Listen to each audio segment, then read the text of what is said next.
இந்த நிலையை மாற்றி எங்களுக்கு ஒரு கற்பக தருவை தந்த பெருமை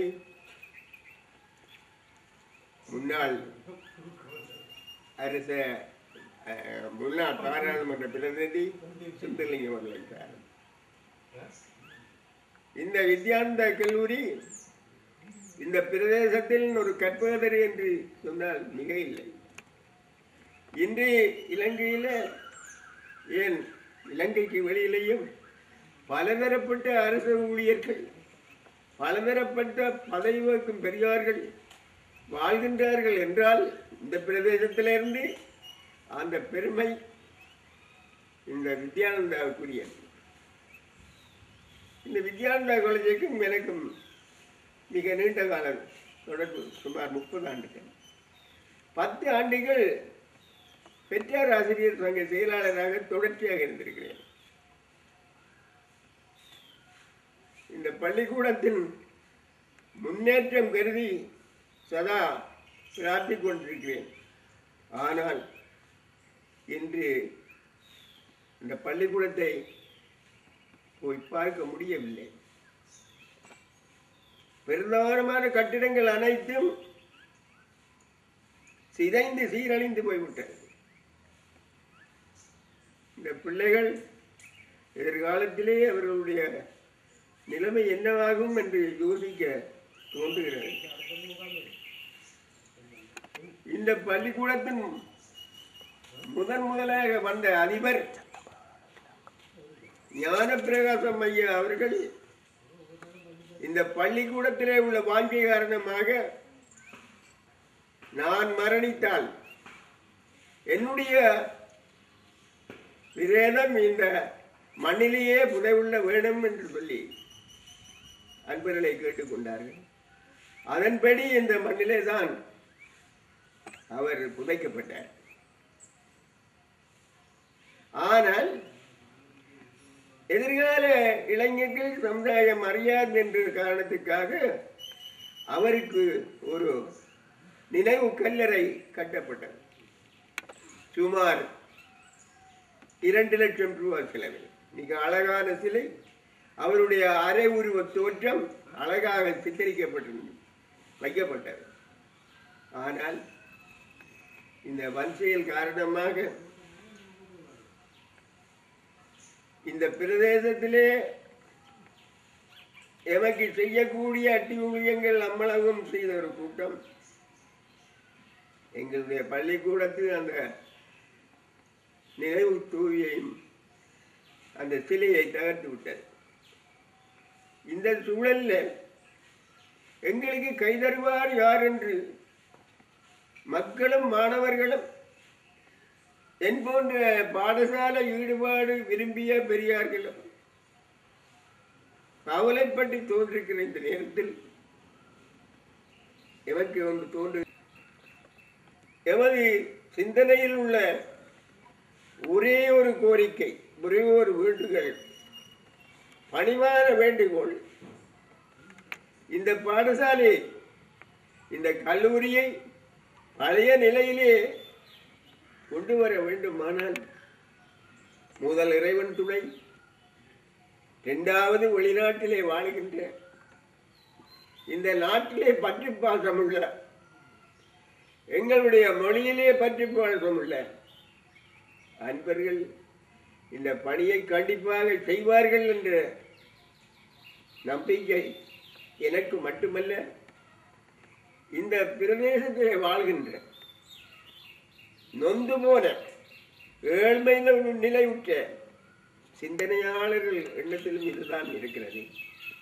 எனவே இன்றைக்கு பாடசாலைக்கு தேவையான நூலகம், விஞ்ஞான கூடம், கம்ப்யூட்டர் கூடம் எப்படி எத்தனையோ சிதைந்து சீரழிந்தும் தரமற்றமாகிவிட்டது. இன்றைக்கு உங்களுடைய கோரிக்கையை, எங்களுடைய அபிலாசையை தீர்க்க நமக்கு யாரும் இல்லை.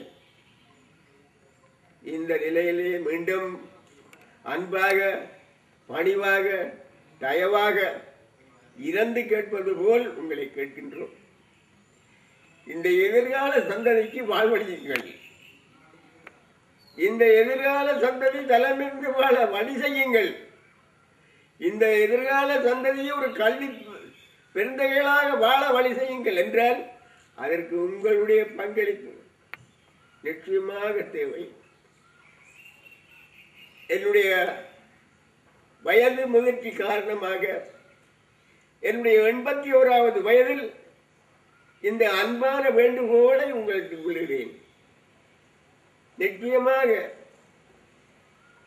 நீங்கள் இந்த உதவியை செய்தால் இறைவன் உங்களை ஆசீர்வதிப்பார். திருவள்ளுவர் சொன்னார், அற்றார் அழிபதி தீர்த்தல் அது ஒருவன் பெற்றான் பொருள் வைப்புளி என்று சொல்லி, இந்த கல்வி பசியை தீர்க்க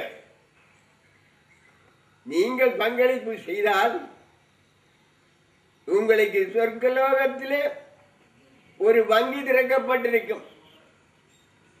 அந்த வங்கியில இருந்து வார வருமானம் உங்களையும் உங்கள் குழந்தை குட்டிகளையும் பித்தந்ததியையும் ஆதரவளிக்கும் என்று கேட்டுக்கொண்டு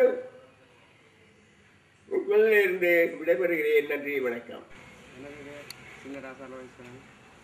வித்யானந்தா கல்லூரியில் உயர்தர கலைப்பிரிவில் இவரிடம் பரிசு எழுதி கொண்டிருக்கிறேன். எனது சொந்த இடம் 4ஆம் வட்டாரம் முள்ளியோலை. இந்த வித்யானந்தா கல்லூரியானது வன்னி மண்ணின் ஒரு மிகப்பெரிய நட்சத்திரமாக எத்தனையோ கல்விமான்களை உருவாக்கிய ஒரு தலை சிறந்த பாடசாலை, புகழ்பூத்த மிகவும் பிரபல்யமான கல்விமான்களை, புத்திஜீவிகளை, கலைஞர்களை, பல சமூக சேவை செய்யக்கூடிய மனிதர்களை உருவாக்கிவிட்ட ஒரு தலை சிறந்த பாடசாலை. உலகத்திலே எந்த மூலையில் வன்னியில் எந்த பாடசாலை சிறந்தது என்று கேட்டால் முதல் சொல்கிற பேர் வித்யானந்தா கல்லூரியாக தான் இருக்கும். இந்த போராட்டம் ஏற்படுவதற்கு முதல் ஒரு சிறந்த ஒரு ஆளணி வசதியோடையும் சிறந்த வளத்தோடையும் இருந்த பாடசாலை இன்றைக்கு சிதங்கி போய் நிற்கிது. ஒரு மிகப்பெரிய இழப்பை அந்த பிரதேச மக்கள் எதிர்கொண்டு நிற்கிறோம். நாங்கள் எதையும் இழக்கலாம், நாங்கள் எந்த பொருளையும் எப்பையும் தேடிக்கொள்ளலாம். ஆனால் எங்களோட கல்வி என்றது மிகவும் முக்கியமானது. எங்களோட மக்களுடைய வாழ்க்கையோட ஒன்றிச்சு போனது தான் இந்த கல்வி. எங்களோட தேசத்தையும் எங்களோட மக்களையும் ஒரு சீரான வழிக்கு கொண்டு வரணும்னு சொன்னால் இந்த கல்வி வழங்கிய இந்த பாடசாலையை மிகவும் ஒரு உன்னதமான ஒரு உயரிய வசதிகளோட, பௌதிக பொருளாதார வசதிகளோட அந்த பள்ளியை கட்டியெழுப்ப வேண்டிய கடமை புலம்பெயர்ந்து வாழ்கின்ற ஒவ்வொரு நலன் விரும்பியினுடையதும், ஒவ்வொரு சமூக சேவை செய்ய விரும்புகின்ற ஒவ்வொரு மனிதனுடைய தலையாய கடமை. ஏனென்று சொன்னால் இந்த யுத்தத்தின்பால் நாங்கள் எல்லாத்தையும் இழந்த நாங்கள் எங்களுடைய சகல வசதிகளையும் நாங்கள் சொத்தா கட்டி வச்சிருந்த எங்களுடைய வீடு வாசல்கள், எங்களுடைய ஆடம்பர வாழ்க்கை எல்லாத்தையும் இழந்திருக்கிறோம். இந்த நிலையில எங்களோட வாழ்க்கையை மறுசீரமைச்சு ஒரு சரியான பாதையில கொண்டு போகணும் என்று சொன்னால் நிச்சயமாக எங்களுக்கு கல்வி என்கின்ற ஒரே ஒரு சக்தி தான் இன்றைக்கு இருக்குது. அழிவடைஞ்சு போன எங்களோட பள்ளிக்கூடத்தை மீள கட்டி எழுப்ப வேண்டிய கடமை உங்களை போல புலம்பெயர் வாழ் தமிழர்கள ஒவ்வொருத்தர கையிலே தான் இருக்குது. உங்களை நம்பி இந்த பள்ளிக்கூடம் உங்களுடைய உதவியை, உங்களுடைய நன்கொடைய எதிர்பார்த்து கொண்டு நிற்குது. இன்றைக்கு அந்த பள்ளிக்கூடம் அந்த பார்ப்பிகளாக இருந்தால் மழை பெய்தா அந்த மழைக்குள்ளே நனைய வேண்டியதும், புயல் அடித்தா அந்த புயலுக்குள்ளே இருந்து படிக்க வேண்டிய ஒரு துயரமான சூழ்நிலை தான் எங்களோட பள்ளியில் இன்றைக்கு இருக்குது. ஒரு கல்லூரியாக எழுந்து நின்று எத்தனையோ அறிவான்களை, எத்தனையோ புத்திஜீவிகளை, எத்தனையோ சமூக தலைவர்களை வளர்த்து விட்ட பள்ளிக்கூடம் இன்றைக்கு இடிஞ்சு போய் நிற்குதுன்னு சொன்னால் அந்த பள்ளிக்கூடத்தை நிச்சயமாக கட்டியெழுப்ப வேண்டிய கடமை உங்களோட கையில் தான் இருக்குது.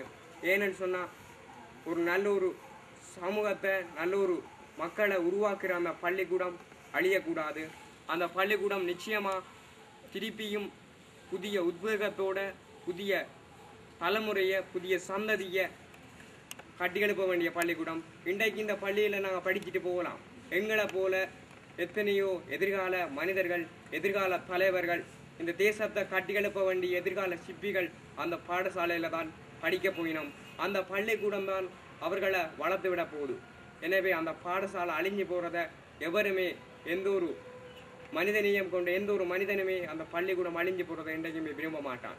எனவே என்னுடைய தயவானதும் இந்த பிரதேச மக்களுடைய தயவானதும் வேண்டுகோள், புலம்பெயர்ந்து வாழ்கின்ற எங்களுடைய உறவுகள் நீங்கள் தான் எமது பள்ளியை எமது கல்லூரியை அந்த வித்யானந்தா கல்லூரியினுடைய பேரை, அந்த வித்யானந்தா கல்லூரியினுடைய கௌரவத்தை, அந்த வித்யானந்தா கல்லூரியினுடைய அடுத்த கட்ட தலைமுறையை, அடுத்த கட்ட ஒரு உன்னதமான உயரிய மாணவர்களை, தலை சிறந்த மனிதர்களை இந்த சமூகத்துக்கு கொடுத்த அந்த பள்ளிக்கூடம் திருப்பியும் அப்படிப்பட்ட ஒரு சேவையை செய்ய வேண்டும் என்று சொன்னால் அந்த பள்ளிக்கு நிறைய பொருளாதார உதவிகள் தேவைப்படுது. தயவு செய்து என்னுடைய உள்ளார்ந்த வேண்டுகோளா, என்னுடைய உள்ள கிடைக்கையா உங்களோட கையில் உங்களுடைய காதுகளில் ஒன்று நான் சொல்லிக்கொள்ள விரும்புகிறேன். இந்த கல்லூரியை அழிய விடக்கூடாது. எத்தனையோ பேர், எத்தனையோ மிகப்பெரிய மனிதர்கள் உருவாகி அந்த கல்லூரி அழிஞ்சி நாசமாகக்கூடாது. அந்த கல்லூரி நிச்சயமாக புதிய வேகத்தோட புதிய தலைமுறையை இந்த தேசத்துக்கு தரணும். எனவே புலம்பெயர் வாழ்கின்ற அன்புக்குரிய எங்களுடைய உறவுகளே, எங்களுடைய கல்லூரியினுடைய வளர்ச்சிக்கு உங்களால் முடிஞ்ச பங்களிப்பை வேண்டியிருக்குமாறு அன்புடன் வேண்டியிருக்கின்றேன்.